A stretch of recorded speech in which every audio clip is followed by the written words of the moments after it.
अस्सलाम वालेकुम dear student. आज हमने क्लास 9 का लेक्चर 6 डिस्कस करना है। इसमें हमने टॉपिक एटॉमिक साइज को एक्सप्लेन करना है।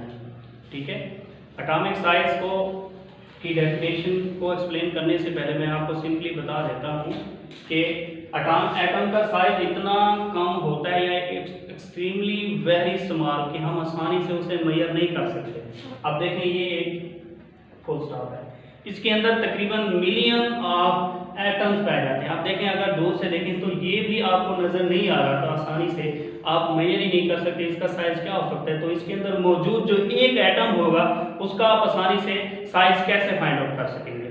ठीक है, तो एटम का साइज फाइंड आउट करने के लिए हमारे पास तीन डिफिकल्टीज हैं, यानी एक ये तो एक्सट्रीमली स्मॉल, ठीक है, एक्सट्रीमली वेरी स्मॉल यानी बहुत छोटे साइज के होते हैं, हम इसे आसानी से फाइंड आउट नहीं कर सकते कि भी किसी भी एटम का जो साइज है वो ये हो सकता है। अब तो दूसरा पॉइंट है डोंट हैव फिक्स्ड बाउंड्री। अगर इसका क्वेश्चन आ जाए व्हाई साइज ऑफ एटम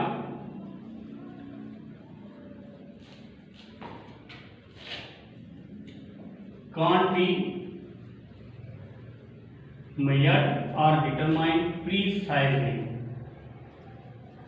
यानी एग्जैक्टली हम जो है ना किसी भी एटम का साइज फाइंड आउट नहीं कर सकते। उसकी एक रीजन ये है, एक तो atoms are extremely very small और दूसरा डोंट हैव फिक्स्ड बाउंड्री। ये बताता हूं कैसे।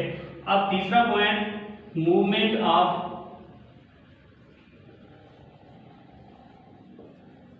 Electron in 3 dimensional. ये बात क्लियर होगी कि भी डोंट हैव फिक्स्ड बाउंड्री। अब फॉर एग्जांपल कोई चीज है, अगर आप उसका क्या है साइज मेजर करना चाहते हैं, फॉर एग्जांपल यहां से लेकर यहां तक इसकी बाउंड्री है, आप आसानी से फाइंड आउट कर सकते हैं कि भी ये कितने साइज का है। लेकिन आपके जो एटम्स हैं उसकी कोई बाउंड्री नहीं होती, पता नहीं इतनी बाउंड्री है, इतनी है या इतनी है, आप आसानी से फाइंड आउट नहीं कर सकते। ठीक है, इसलिए जो है ना हम उसका साइज मेजर नहीं कर सकते क्योंकि इनकी कोई फिक्स बाउंड्री नहीं होती। अब पता नहीं कहां तक है एटम और कहां तक फैला हुआ है। ठीक है, अभी मैंने आपको एग्जांपल दी एक डार्ट की, इसके अंदर मिलियंस ऑफ जो है ना एटम पाए जाते हैं, तो आप आसानी से फाइंड नहीं कर सकते कि इनकी कौन सी बाउंड्री हो सकती है और कितना हो सकती है। हाँ, अगर फिक्स बाउंड्री होती आप आसानी से फाइंड आउट कर सकते कि भी एटम का ये साइज हो सकता है। ठीक है, एक तो दूसरा पॉइंट। दूसरा, एक तो एटम के अंदर आपको पता है इलेक्ट्रॉन मूव कर रहे हैं शेल के अंदर, वो हमेशा 3 डायमेंशन में, X axis, Y axis and Z axis. आप देखें, कभी इलेक्ट्रॉन वाई एक्सिस में मूव कर रहा होता है, कभी इलेक्ट्रॉन एक्स एक्सिस में, कभी इलेक्ट्रॉन जेड एक्सिस में मूव कर रहा होता है। अब हमें पता नहीं लगता। आप देखें, अगर इस साइड पे क्या है, अगर आपका इलेक्ट्रॉन मूव करे एटम के अंदर तो थोड़ा सा पिछड़ जाता है इस साइड पे एटम आपका। ठीक है, अगर इस साइड में मूव करे तो इस तरह पिछड़ जाता है, अगर इस तरह इलेक्ट्रॉन मूव करे फॉर एग्जांपल तो इस तरह क्या पिछड़ जाता है। तो आसानी से उसकी क्या है ना आपको बाउंड्री पता होगी, ठीक है, जिसकी वजह से आप जो है ना उसका साइज क्या है आप फाइंड आउट नहीं कर पाएंगे। ठीक है, तो ये 3 रीजन है आपकी बुक के नॉलेज के मुताबिक। ठीक है, आपने इतना ही याद रखना है, इसकी इन्हीं 3 पॉइंट की वजह से हम किसी भी एटम का साइज आसानी से मेजर नहीं कर सकते। अब हम इसका साइज कैसे मेजर करते हैं, हमने सपोज किया हुआ है कि आपका जो एटम है वो स्फीयर फॉर्म में होता है, सर्कल। ठीक है, स्फीयर फॉर्म में। एक तो ये बात कि भी आसानी के लिए एक तो स्फीयर फॉर्म में होता है, दूसरी कि भी एक एलिमेंट के अंदर जितने भी एटम हैं वो एक दूसरे के करीब होते हैं। कैसे करीब होते हैं, जो उनकी बाउंड्रीज होती हैं आपस में टच कर रही होती हैं। देखिए इसी तरह, अब ये 2 एटम हैं,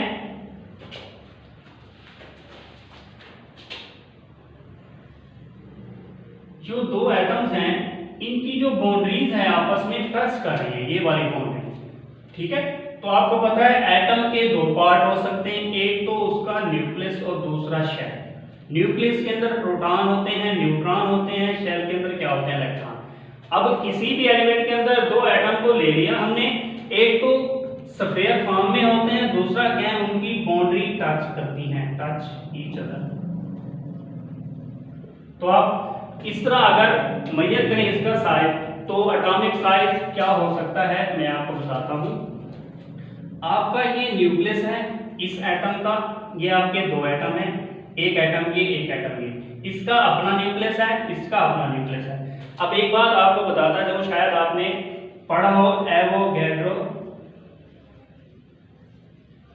नंबर, शायद कि किसी एलिमेंट के अंदर कितने एटम हो सकते हैं। तो शायद आपने एवोगैड्रो नंबर पढ़ा हो या आपको पता हो उसकी वैल्यू कितनी होती है, तकरीबन 6.02 जरा 10⁻23। उसने कहा था एवोगैड्रो ने कि भी किसी भी एलिमेंट के अंदर, किसी भी मॉलिक्यूलर सब्सटेंस के अंदर, किसी भी आयोनिक कंपाउंड या कोवलेंट कंपाउंड के अंदर इतने नंबर ऑफ पार्टिकल हो सकते हैं। अगर आप एलिमेंट की बात करें तो एलिमेंट के अंदर क्या होते हैं एटम, अगर मॉलिक्यूल की बात करें मॉलिक्यूल में क्या होते हैं नंबर ऑफ मॉलिक्यूल्स या एलिमेंट्स होते हैं, ठीक है। अगर आप किसकी बात करें आयोनिक कंपाउंड की तो उसमें क्या होते हैं फार्मूला यूनिट्स, अगर कोवलेंट कंपाउंड की बात करते हैं तो उसमें क्या होंगे नंबर ऑफ मॉलिक्यूल। अब किसकी बात करें एलिमेंट की, तो एक एलिमेंट के अंदर तकरीबन इतने एटम हो सकते हैं। उन एटमों में से हमने दो को ले लिया, कैसे ले लिया, दो बातें जाहिर की कि भाई एक तो एटम को हम क्या करते हैं सपोज करते हैं स्फीयर फॉर्म में। एक जो मेन बात है जो हमें डिस्कस यानी मेन बात है जो हमने डिस्कस करनी है, जिसके मुताबिक आप आसानी से एटम का साइज फाइंड आउट कर सकते हैं, उसमें क्या है कि जो एटम मौजूद होते हैं वो एक तो एक दूसरे के करीब होते हैं और दूसरा उनकी बाउंड्रीज जो है ना आपस में टच कर रही होती हैं, ठीक है। इस तरह हम क्या करते हैं इसका आसानी से फाइंड आउट कर सकते हैं साइज। अब देखें एक एटम का न्यूक्लियस और दूसरे एटम का भी न्यूक्लियस, इनका जो दरमियानी फासला होता है उसको हम कहते हैं atomic size. The distance between the two nuclei of the two bonded atom, यानी दो जुड़े हुए एटम के दो न्यूक्लियाई के दरमियान का जो फासला होता है उसको हम क्या कहते हैं atomic size. The distance between two nuclei of the two bonded atom, दो जुड़े हुए एटम के दो न्यूक्लियाई के दरमियान का जो फासला होता है उसको हम क्या कहते हैं एटॉमिक साइज कहते हैं। अब फॉर एग्जांपल आपका कार्बन एलिमेंट है, अब उसके दो एटम है, फॉर एग्जांपल ये भी है ये भी है, यानी दो एटम है।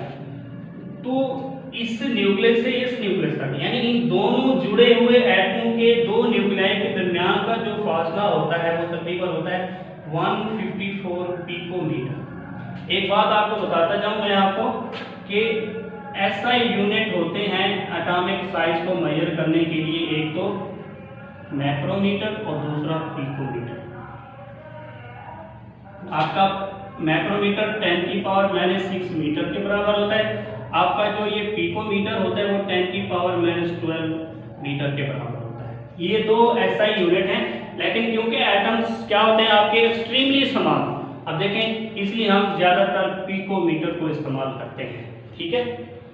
तो एटॉमिक साइज की डेफिनेशन ये होगी, हमने एग्जांपल ले ली कार्बन की कि कार्बन के दो एटम हैं, ठीक है, उनके दो न्यूक्लियाई के दरमियान का जो फासला है 154 पिकोमीटर है, इसको हम क्या कहते हैं एटॉमिक साइज। लेकिन हमने बात क्या करना है एटॉमिक रेडियस की, जो आपका रेडियस क्या होगा half of the distance between the two nuclei of the two bonded atom is called atomic radius।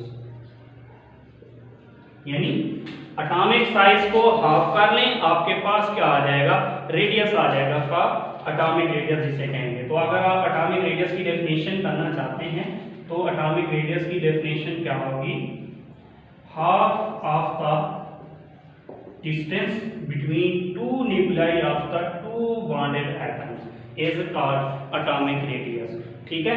आपकी एटॉमिक साइज की डेफिनेशन नहीं दी हुई बुक में, लेकिन मैंने आपको यहाँ पे बता दिया कि आपका एटॉमिक साइज क्या है। पहले आपको एटॉमिक साइज के बारे में पता होना चाहिए, फिर उसका जो हाफ होता है उसको हम कहते हैं एटॉमिक रेडियस, ठीक है। तो कार्बन का जो एटॉमिक साइज है वो कितना है 154 पिकोमीटर, यानी दो एटम के दो न्यूक्लियाई के दरमियान हमने क्या करना है एटॉमिक रेडियस, तो इसका हाफ क्या हो जाएगा तकरीबन 77 picometre, that is atomic radius, ठीक है। तो आपने एग्जाम्पल के तौर पर याद रखना है। अब आप किसी भी एलिमेंट का आसानी से क्या आपको क्या हो, एटॉमिक साइज पता हो, एटॉमिक रेडियस फाइंड आउट कर सकते हैं, या आपको एटॉमिक रेडियस पता हो। अब जैसे ये क्या है, एटॉमिक रेडियस है, क्योंकि क्या है half of the atomic size of atom, तो आपका क्या होता है एटॉमिक रेडियस, तो आप हाफ का क्या है उसको 2 से मल्टीप्लाई कर देंगे तो क्या आ जाएगा 154 picometre, that is the atomic size of atom. अब देखें ये वाली साइड इतना, ये भी रेडियस है, ये भी रेडियस है, तो अगर मैं इसे इस तरह मिला दूं तो पूरे एक एटम का साइज कितना हो सकता है, तकरीबन 154 पिकोमीटर। कितना हो सकता है 154 पिकोमीटर, यानी किसी भी कार्बन एटम का जो साइज होगा अब कितना होगा 154 पिकोमीटर होगा। ठीक है, अब इसका जो हाफ है ये रेडियस, ये रेडियस यानी एटॉमिक रेडियस, ये भी 77 पिकोमीटर है, ये भी क्या है 77 पिकोमीटर है, that is called the atomic radius. इसको हम क्या कहेंगे, एटॉमिक रेडियस कहेंगे। ठीक है, ये क्या है उसकी डेफिनेशन, एक्सप्लेनेशन। पहले तो आपको ये पता होना चाहिए कि भी किसी भी एटम का साइज हम आसानी से मेजर क्यों नहीं कर सकते या एग्जैक्ट मेजर नहीं कर सकते। तो मैंने 3 बातें बताई हैं, आपने याद रखनी है, और इसकी डेफिनेशन एग्जाम्पल आपको आनी चाहिए। और ये बहुत ही इंपॉर्टेंट शॉर्ट क्वेश्चन है, आ जाता है define atomic radius with an example. कभी कभार बच्चे कंफ्यूज हो जाते हैं एग्जाम्पल लिखते हुए, कभी एग्जाम्पल कैसे लिखें भाई, जब आपने लिख दिया है half of the distance between the 2 nuclei of the 2 bonded atom is called atomic radius, तो आपने जस्ट चेंज करना है। देखिए half of the distance between the 2 nuclei of 2 bonded atom, या 2 एटम के 2 न्यूक्लियाई होंगे, यहाँ पे 2 लिखे ना लिखे आपकी मर्जी, 2 bonded atoms is called atomic radius. ये आपकी क्या होगी डेफिनेशन। अब एग्जांपल लिखते हुए कंफ्यूज हो जाते हैं। अब आप क्या करना चाहते हैं, कार्बन की एग्जांपल देना चाहते हैं, तो आपने क्या करना है, इसे छुपा देना है इस तरह। ठीक है, क्या है the distance between the nuclei of 2 carbon bonded atoms. यहाँ पे क्या लिखना है आपने, distance between the nuclei of 2 carbon bonded atom is कितना होता है, यानी एटॉमिक साइज की बात करें, यानी 2 न्यूक्लियाई के दरमियान जो डिस्टेंस होगा वो कितना होता है, is 154 picometre and it's half is 77 picometre, that is the atomic radius. बस इतना सही है।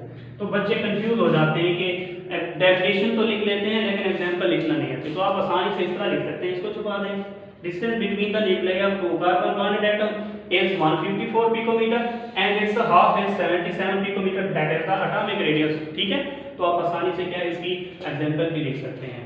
तो नेक्स्ट जो है इसका ट्रेंड पढ़ना है हमने किसमें, पीरियोडिक टेबल में, trend in a periodic table, यानी इसका पीरियड में और ग्रुप में ट्रेंड क्या होगा, यानी एटॉमिक साइज बढ़ता है या कम होता है। इसको पढ़ने से पहले हम इंशाल्लाह नेक्स्ट लेक्चर में डिस्कस करेंगे अफेक्टिव न्यूक्लियर चार्ज को एंड शील्डिंग इफेक्ट। अगर ये 2 टर्म्स आपको आ जाएं तो आप आसानी से फाइंड आउट कर सकते हैं कि आपका एटम का साइज ग्रुप में बढ़ता है या कम होता है, या पीरियड में बढ़ता है या कम होता है। ये 2 पॉइंट है ना इंशाल्लाह हम नेक्स्ट लेक्चर में पढ़ेंगे। आज के लिए इतना ही काफ़ी है, तो आप लोगों ने इन्हें अच्छे तरीके से याद करना है। ठीक है, अल्लाह हाफिज़।